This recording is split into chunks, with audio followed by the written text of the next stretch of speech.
Paris-Tokyo, rue de la Résistance à Saint-Étienne, un lieu qui vient juste d'ouvrir, le temple des mangas, 100 mètres carrés à destination de cette littérature qui se développe à vitesse grand V. Un reportage pour vous faire découvrir ce projet mené de main de maître par l'équipe de la librairie de Paris, et puis pour rencontrer des jeunes et des libraires qui sont passionnés par le manga. Vous allez le découvrir avec nous dans une réalisation de Jean-Marc Chazot. Rémi Bout, on est rue de la Résistance, devant Paris-Tokyo. Alors, Paris-Tokyo, on connaît la librairie de Paris, mais alors de quoi s'agit-il ? Paris-Tokyo, en fait, c'est l'externalisation de notre rayon manga.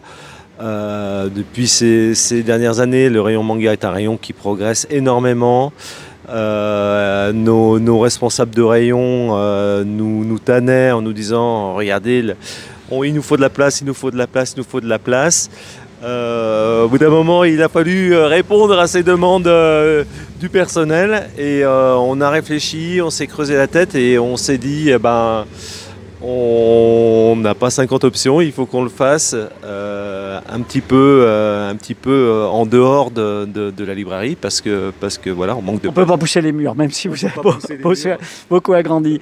Alors, un look magnifique, hein, c'est vrai que le design, il est de grande qualité. On va entrer à l'intérieur, si vous voulez bien. Allez, on y va.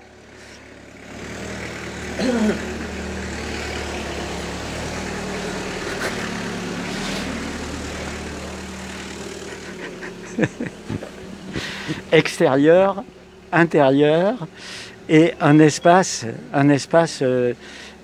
qui est aussi dans l'esprit de la librairie, parce qu'on voit ces beaux piliers de pierre, c'est sobre, c'est clair, c'est agréable. On a eu la chance d'avoir vraiment à un pas et demi de la librairie ce local qui était disponible. Quand on est rentré dedans, on se dit ça va quand même bien le faire. Enfin, ça va le faire. Si on pouvait avoir ce local-là, ça serait bien. Et je crois que après beaucoup de travail intérieur, extérieur, on est arrivé à faire quelque chose qui est bien dans l'esprit manga, qui est bien dans l'esprit de la librairie aussi. L'idée, c'était que la clientèle manga, qui n'est pas forcément amateur de librairie traditionnelle, ait son espace et son univers à lui, parce que le manga a ses propres codes, mais que notre clientèle manga librairie de Paris s'y retrouve aussi. D'où le petit jeu sur le nom Paris-Tokyo. Et puis, très très vite, la décision a été prise, vous me disiez en décembre, on est au mois d'avril. On a pris la décision en décembre, ouais. 3 mois, c'est génial. 3 mois. 3 mois à une période bien rock'n'roll. Mais bon, voilà, 3 mois pour trouver un local, organiser tout ça, décider d'un nom, d'une charte graphique, d'un aménagement intérieur. Et puis les collègues, puisque 3 personnes, alors je pense qu'elles étaient déjà en service pour certaines dans la librairie, mais... Alors depuis 1 an, on avait un responsable de rayon manga, qui est Hugo, et qui est donc devenu responsable de cette boutique, et ils seront dorénavant 3 effectivement à travailler sur cet espace-là. 2 chiffres, des milliers de titres différents et des milliers de volumes. On a plus de 6000 références et 16 000 volumes. Donc, de quoi faire. Après, on va étoffer l'offre, donc ce n'est qu'un début. Eh bien, on va continuer à se promener avec la découverte de l'univers du manga. Je vous laisse faire le tour. Merci Rémi. Je vous en prie. Luc, bonjour. Bonjour. Tu es ici donc dans cette librairie Paris-Tokyo. Tu es fan de manga? Ah oui, vraiment, depuis la 6e, je collectionne. Donc voilà. Et j'ai à peine d'atteindre les 100, du coup, je suis vraiment content. Comment tu as découvert l'univers du manga? Alors j'étais en train de regarder la télé, je skippais les chaînes et je suis tombé sur la chaîne Toonami et j'ai commencé à regarder les mangas, l'animation m'a passionné et voilà. Le premier livre que tu as lu, que tu as acheté, que tu as lu, c'est lequel? C'est le tome numéro 1 de My Hero Academia. Donc c'est vraiment le manga qui m'a fait adorer, qui m'a fait devenir vraiment fan. Voilà. Il raconte quoi ce manga? Alors quelques mots sur l'histoire. C'est l'histoire d'un jeune garçon. Déjà, l'univers du manga, ça tourne autour des haltères, des super pouvoirs. Et ce jeune héros de shonen est un sans haltères. Et là, il n'a pas de pouvoir. Et pour lui, vraiment, tout est perdu. Pour lui, il ne pourra pas devenir super-héros. Et d'un coup, il rencontre son idole. Et son idole va lui passer son pouvoir. Et du coup, il va suivre moult aventures. Combien de tomes pour la série? Alors pour l'instant, ils sont au 32e tome. Et de ce que j'ai entendu parler, ils aimeraient finir la série en 2022. Je suis les scans aussi. Donc je vois vraiment que c'est la fin. Et que l'auteur, vraiment en dessin, il donne à fond. C'est violent les mangas. Ça dépend. Par exemple, il y a les mangas de romance, où on suit souvent l'histoire d'un jeune garçon, souvent timide dans la plupart des cas, et que, par exemple, il va nouer une première amitié, et ensuite, ça va finir, du coup, pour un amour. Après, il y a les shonen, c'est souvent les plus violents, comme My Hero Academia, où il y a beaucoup de combats, ou même Dragon Ball, One Piece, Naruto, etc. Mais en fait, il y en a plein des types de mangas. Souvent, on reste concentré sur la violence, mais il y a une autre facette, plein d'autres facettes. Voilà, c'est pas seulement de la violence, c'est de tout. Non, vraiment, non, c'est vraiment tout. Ça se lit facilement en manga parce que ça se lit à l'envers, c'est ça? Oui, ça se lit à l'envers par rapport aux livres français. Mais une fois qu'on est habitué, au bout de 2-3 mangas, vraiment, ça devient instinctif, on lit. Et ce qui est pratique, c'est les dessins. Ça aide beaucoup à rester sur le livre. Tu as découvert cette librairie à quel moment? J'ai découvert quand j'étais en 5e, quand j'étais en recherche de manga et que je voulais vraiment rattraper tous les mangas que j'ai loupés. Et du coup, je suis venu ici, j'ai acheté. Donc tu as été d'abord à la librairie de Paris, puis donc du coup, maintenant tu es dans cette annexe. Oui, c'est ça. Donc là, c'est un petit peu compliqué en ce moment de m'acheter des mangas, mais j'économise. Voilà, c'est compliqué à cause du prix. Même pas, c'est surtout que j'ai vraiment dépensé sans compter, donc voilà, j'ai un petit peu dépensé. C'est un petit peu le cadeau facile pour les Noëls, pour les anniversaires. On t'offre des mangas, on est sûr de te faire plaisir. C'est vraiment ça, un beau cadeau pour moi. Après, par exemple, il y a aussi les figurines qui peuvent aussi aller un petit peu avec pour complémenter la mangatech. Voilà, c'est ma prochaine question. Donc, il y a le livre et puis après, il y a tout ce qu'on appelle les produits dérivés. Oui, il y a les produits dérivés qui ajoutent un petit peu de visuel, du coup, à notre mangatech. On pose les mangas et souvent on aimerait avoir un petit truc en plus pour un petit peu améliorer la beauté. On collectionne les figurines, on les échange. Il y a des gros salons, je pense à celui qui est à Lyon, à Eurexpo. Tu vas découvrir les nouveautés dans ce type de salon? Moi, je peux malheureusement pas y aller. Mes parents peuvent pas travailler, mais vraiment, si je pouvais, j'irais. Parce que, par exemple, il y a quelques années de ça, c'était en 2018 ou 2019, je me rappelle plus. Il y avait eu un salon comme ça qui s'était passé au Parc des Expos, vers la plaine Achille. J'y étais allé, j'étais aux anges. C'était aux anges. Le rêve pour un jeune lecteur comme toi, c'est de partir à Tokyo, justement, découvrir le cœur la capitale du manga, on peut dire, parce qu'on peut vraiment dire la capitale du manga. Oui, c'est à peu près là-bas que la plupart des auteurs, la plupart des mangaka plutôt, dessinent leurs mangas et du coup les font. Et aussi, il y a aussi toute la culture japonaise qu'on voit dans les mangas. Donc on peut apprendre quelques petits trucs en plus en lisant certains mangas. Les mangas Made in France, ça t'intéresse moins? Non, pas vraiment, parce que ça permet aussi de montrer que tout le monde peut y arriver, même si on n'est pas japonais à la base ou même qu'on n'habite pas au Japon. On peut quand même y aller. C'est vraiment une très grande culture et elle est vraiment en train de s'épanouir, je le vois vraiment. Un auteur français de manga, tu peux m'en citer un? J'en connais malheureusement pas. Et du coup, voilà. Jade, vous êtes une jeune future déjà libraire. Expliquez-nous. Oui, mais je suis actuellement en apprentissage à la librairie de Paris et du coup aussi à Paris-Tokyo. Je fais un brevet professionnel de libraire à Villefranche-sur-Saône. Être libraire, c'est une vraie vocation? Oui. J'ai longtemps cherché ce que je voulais faire dans la vie et après avoir parcouru les études, je me suis dit que c'était ça ce que je voulais faire en fait. Alors ici, vous êtes dans votre univers parce que le manga, vous êtes tombée dedans toute petite, je crois. C'est vrai, c'est vrai. Mes parents étaient des grands fans de manga et d'animés télévisés comme Goldorak et Ulysse 31 et ça a continué après avec moi et mes frères et sœurs. Alors il y a les séries télé, mais ici on est dans une librairie, donc c'est autre chose. Oui, c'est autre chose et en même temps c'est quand même très lié. Il y a des animés qui sortent d'abord en animé puis en manga et puis l'inverse. Souvent, en ce moment, les jeunes tombent dans le manga par l'animé. Donc c'est un grand plus que les télés les relient. Et puis on aime bien voir les jeunes en librairie, alors c'est cool. C'est vrai qu'on en a beaucoup autour de nous. Donc le manga, vous le découvrez par Goldorak.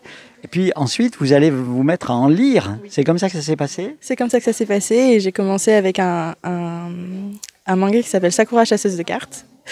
C'est ce qu'on appelle un magical girl, où c'est des jeunes filles en général qui pratiquent la magie et qui sauvent le monde. Ah ben, un beau programme alors.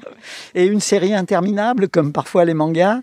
Eh ben là non. Non, c'est fini en 12 tomes. Ça a recommencé dernièrement, mais... c'est moins bien. C'est pas pareil. Mais il y a toujours très peu de tomes pour le moment. Très bien. Alors, ce qui frappe aussi pour ceux qui découvrent le manga, c'est effectivement que c'est une manière de lire complètement étrange. Vous pouvez nous montrer sur un exemplaire comment on fait pour lire le manga? Alors, je crois qu'on commence déjà par la fin, ce qui est quand même bizarre. Alors oui, on commence par la fin. On commence pas. C'est une manière. On lit à l'envers de la version française et contrairement à la BD, au lieu de lire de droite à gauche, on lit de gauche à droite. Alors ça veut dire que... En descendant. Voilà. En zigzag. Ça veut dire qu'au lieu de commencer, on va le voir avec Jean-Marc, au lieu de commencer ici, ce qui oui. serait quand même l'ordre le plus logique, puis ensuite on descend comme ça. C'est ça. Là, vous commencez où? On commence ici. Ici. Et on fait comme ça. Voilà. Et on recommence comme ça. Okay. Sur la page de l'autre côté. Et très vite, on prend l'habitude. Très vite, on prend l'habitude. C'est instantané, on finit par prendre l'habitude de lire dans ce sens-là. Donc une lecture un peu étrange, mais on s'habitue très rapidement et puis on plonge dans cet univers. Alors, ce qui frappe aussi quand on entre dans Paris-Tokyo, c'est la variété des types de mangas. On fait une petite promenade oui, là. Allez, on se promène. Donc, vous pouvez nous énumérer peut-être. Oui. Alors, en premier, les classiques, c'est ce qu'on appelle. Les classiques, il y a déjà des classiques. Il y a des classiques en manga, en effet, notamment Akira. Le sommet des dieux, ou par exemple Taniguchi qui a fait le manga par exemple Quartier Latin. C'est des mangas qui viennent des années 70-80 qui ont fait leur marque et qui ont continué d'être vendus et notamment par exemple en général on conseille ces mangas là à des personnes qui commencent le manga parce que certains se lisent encore dans la version française, dans le sens français de lecture. D'accord, on n'avait pas encore pris l'habitude de lire. Voilà. Alors voilà, on se promène dans ce très beau magasin de 100 mètres carrés. Je vois science-fiction et puis on s'arrête ici quand même parce que là aussi ça fait partie de l'univers des mangas. Oui, c'est vrai. La figurine, le puzzle, les petits goodies comme les bandeaux dans Naruto ou des chapeaux font toujours partie du manga. C'est particulier de vouloir avoir chez soi des choses qui représentent ce qu'on aime et en même temps c'est mignon. Voilà, le rayon est destiné sans doute à grandir. Ah, ça grandit, oui. Ça va, parce que les amateurs, ils adorent ça, quoi. Hein. Oui. Et alors, vous êtes déjà habillé en cosplay? Non, je ne sais pas encore. Oh, ça va bientôt venir. C'est encore particulier, le cosplay. Une convention que vous avez suivie, peut-être? Oui, je suis déjà allée à la Japan Expo à Marseille et à Paris. Quand on aime le manga, ça me semble indispensable.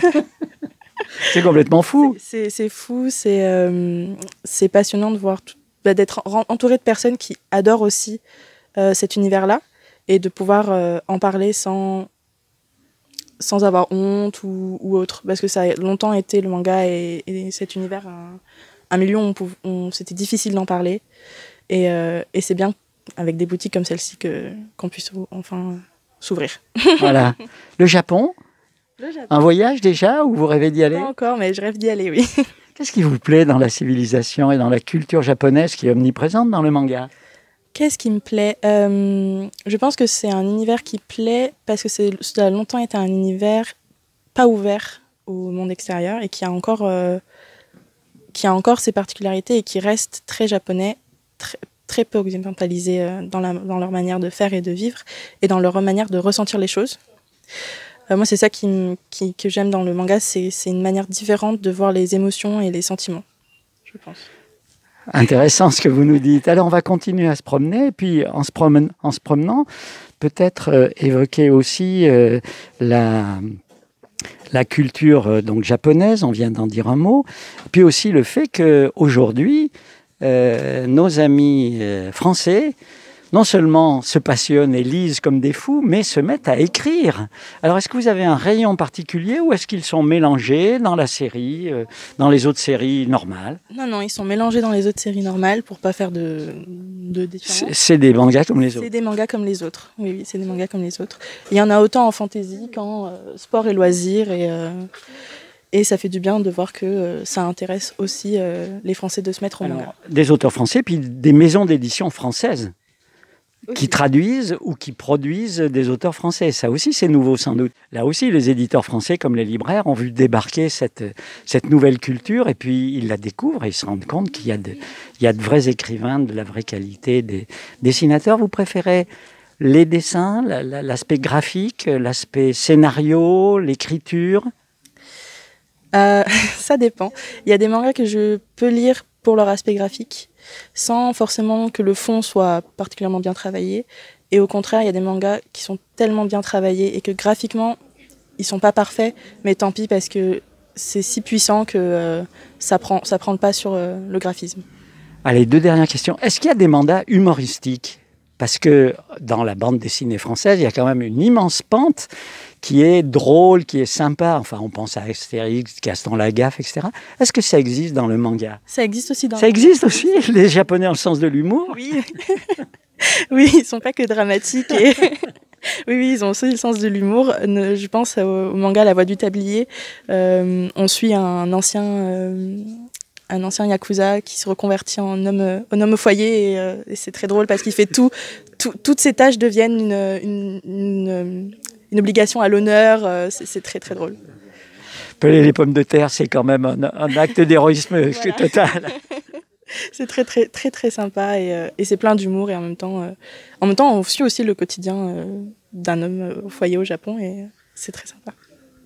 Et puis dernière question, si vous n'en aviez qu'une dans les 6500 volumes qui sont autour de vous, allez, c'est compliqué, hein? C'est compliqué. Quand on aime, c'est compliqué. Mais si quand même, on va trouver, on vous suit.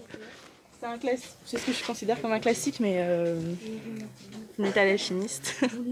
On suit Édouard et Alphonse Elric dans un monde où l'alchimie gouverne le monde. Et il y a un présage de guerre et sur fond de ça, ces 2 jeunes garçons viennent de perdre leur maman et ils veulent la ramener. Et c'est pas possible. Et il va y avoir toute une quête